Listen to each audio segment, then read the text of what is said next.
Now I invite Mr. Abilash Soundararajan, founder and CEO of PrivaSapien, to come on stage and give his presentation. A huge round of applause for Mr. Abilash. Welcome on all. It's a privilege to be here. Thank you to APAC team for having us here and giving the opportunity. So, one of the hottest topics today in the country is privacy. Right? Privacy bill has recently been passed, and it's very critical for every organization to take care of privacy. As an individual, not just as an organization, as an individual, all of us have to take care of our privacy, and we have been given new rights. And this is called fundamental rights. Your right to access, right to erasure, right to information, right to limited processing. These are fundamental rights being granted to you as individuals. So, as a citizen, you can go to a state and say where and all my data is. Go to an app which is being provided by Facebook or Google and tell me, hey, where and all you are storing my data? How are you processing my data? How are you using my data? What kind of advertisements are you doing to me? And this is a fundamental right being given in India, starting with India now, and it has already been there in Europe and it's coming up in US. So this completely changes the way organizations actually use data. And this is very important for us to understand how this happens and how, as a citizen, we can protect our data, and also as an organization, we can protect our customers or citizens' data. That's what we are going to look at today. So, we are a company called PrivaSapien. I am the founder and CEO of the company. My name is Abilash Soundararajan.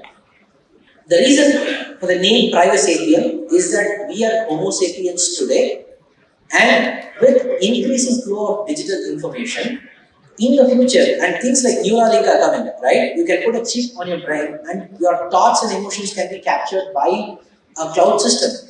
And there is no more privacy, it's not going to be privacy anymore. So, how do you remain as Homo sapien? How do you control your thoughts and emotions? And hence, you have two options as a civilization. One is being an algo slave, or other being PrivaSapien. Hence, PrivaSapien. Right? So, the DPDP bill has recently been passed, both in Lok Sabha and Rajya Sabha. So let's see what are the important things which are happening in the ecosystem. Why is privacy even important to start with? Human thoughts, emotions, buying behavior, health information, travel information, even including where are you going to have your next dinner, is being decided by an app. You think you are taking the decision, but an app, a profit-based app, is recommending it to you.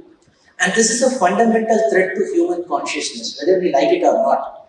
So, how do we solve this problem has been a global problem, including even US elections were manipulated in 2016 because of privacy violations and US data going outside. And they are manipulating bias-based manipulation of voters. Right? This has become a big concern, and this resulted in solving the problem. So, if you look at it, 1990s to 2000 was the internet's beta era. 2000 to 2010 is when Apple, iPhone and all came up. So that's the devices and infrastructure era. Now 2010 to 2020 is when platforms became very big. For example, AWS scaled, Azure came. Right? So the platforms emerged. That's the big data and the platform era. Now what is happening? 2020 to 2030 is the AI and privacy era. How are you going to prepare for that? Is what this presentation or discussion is about. So what is that as a summary in the data protection bill, which is very important for each of us to understand. From a data fiduciary perspective, what are the top points that we have to understand?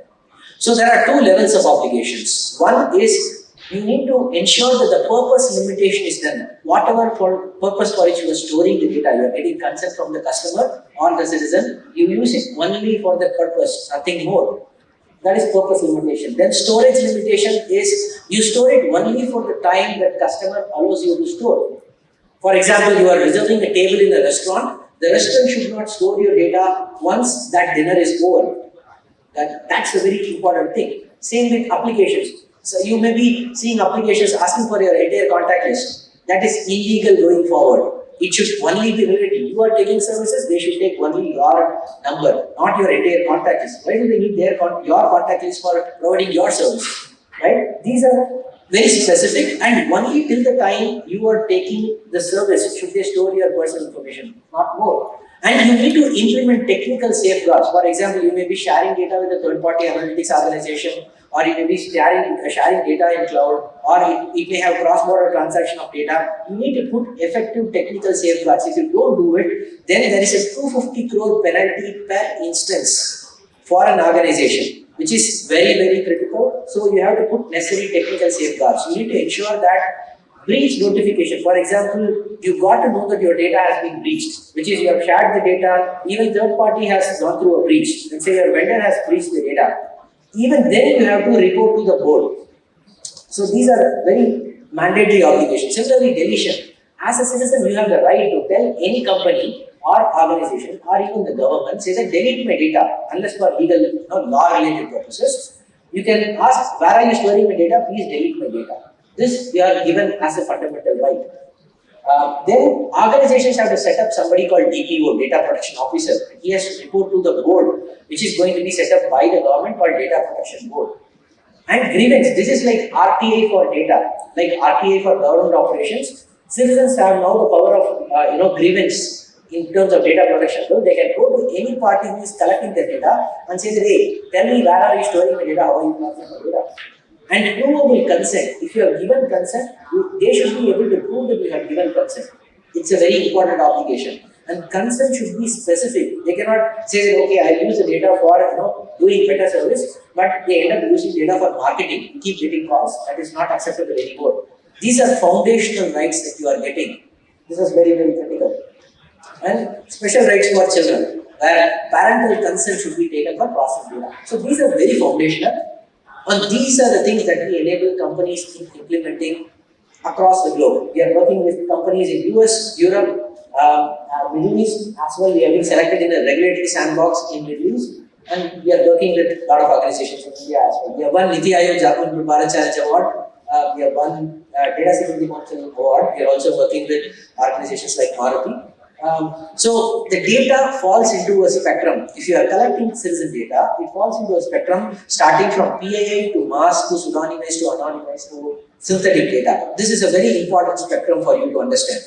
Now, as you go to the right, as you go to the left, the risk reduces. As you move to the right, the risk increases. So you should try to move the data to the right while processing, sharing information. This is a very fundamental thing. If you want to learn one thing like know about one thing about privacy, this is what you should remember. So as you move to the right, it becomes much more privacy protected. For example, anonymized and synthetic. So whenever you are sharing data or processing data, you should try to move to that side. And as you move to this side, the PII side, it becomes much more sensitive. So we have a suite of products which enable data to move to that side, anonymization side. For example, we have a product called Event Horizon, which helps in anonymizing data. Then you can use it for analytics. We have recently launched a product called PrivaSapien, which helps organizations in preserving sensitive data flowing to large language models like ChatGPT or BART. We have a product called Privacy X-ray, which helps in visualizing where the data is in the spectrum. Is it a PII? Is it a pseudonymous data? Is it anonymous data? Is it synthetic data? Where is the data actually? And there is a product called Cryptosphere, which helps in cryptographic encrypted collaboration of data. Let's say you are sharing data to a third party who does analytics and tells your call center whom to call. So he should not get to know the PII, but when it comes back, only the call center or the SMS gateway should know. So the data minimization principles are protected, and you don't breach citizens' data. And a great product called Data Twin, which helps in creating synthetic data for data collaboration. So this is how we enable. For example, you have a database and you have tables. So Privacy X-ray helps in understanding the privacy risk in data. It gives you a single risk score, first of its kind globally. We provide this using privacy threat visualization techniques, using a London framework called London, which is a Belgium-based privacy threat modeling framework.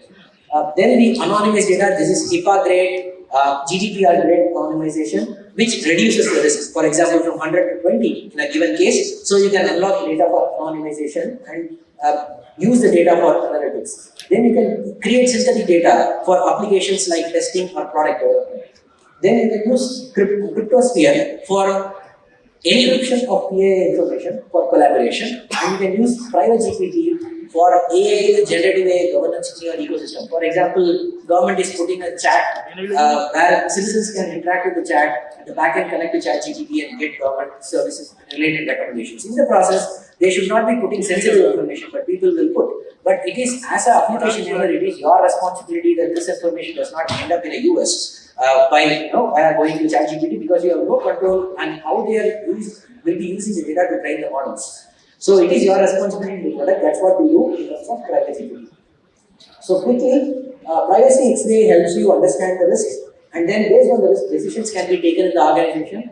And with products like Event Horizon, you can actually mitigate the risks, and you can see that the risk has come down from 85 to 15. Then you can share the data with downstream partners. So you can create anonymization at different levels depending upon your purpose. For example, if you want to anonymize data, for example, you want to give it to insurance company, you can anonymize it in a different way. You want to give it to government, you can give it in a different way. You want to give it to RBA. Depending upon the purpose of downstream processing, you can anonymize data in different ways. It's called context-based anonymization. We have 5 bunch of data for this. Similarly, the next product is called Data 12, where you need not use sensitive data for development purposes, because customer data should not end up in sandboxes, or customer data should not result in unprotected desktops. So you can create synthetic data for data collaboration and for application development purposes. So what is happening today is personal data is used across the spectrum for analytics, long-term storage, monetization, development environment, etc. This is not how it's supposed to happen, because it is only for consented purposes.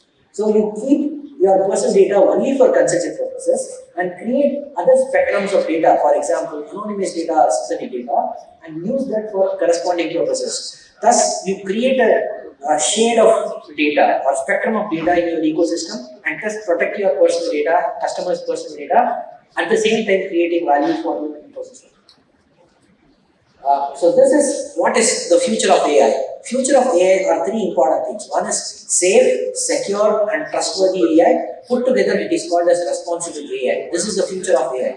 So how do you ensure safe, secure, and trusted AI is what we are building through our product PrivaSapien. So PrivaSapien is like you would have probably used ChatGPT. When you put a comment on ChatGPT, the information basically goes to a large language model. But when you put it in PrivaSapien, it annotates the risks in the prompt. For example, you may put your kid's name, or where you are planning to go for an event or something at a specific date or time. It will identify all that and tell them, okay, these are personal information. Do you really want to share it?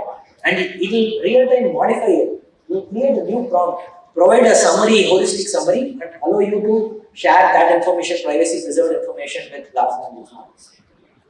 So thus, PrivaSapien provides a spectrum of products for organizations, both government and private organizations, in meeting regulatory obligations which are coming up, ensuring that citizens' privacy is protected. At the same time, you provide benefits without violating the regulatory requirements. So that's the spectrum of products, and we are here to enable organizations in accelerating their privacy journey to ensure that digital trust is created with citizens and customers, and thus businesses progress towards a digital ecosystem without violating people's privacy. Thank you.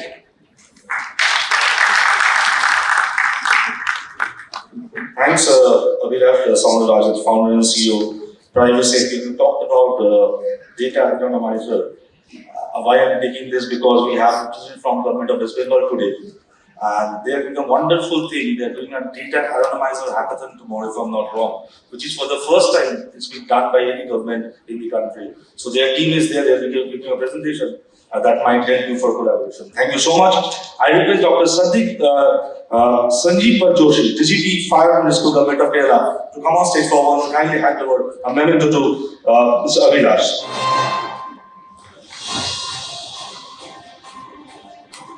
Thank you so much. Thank you so much.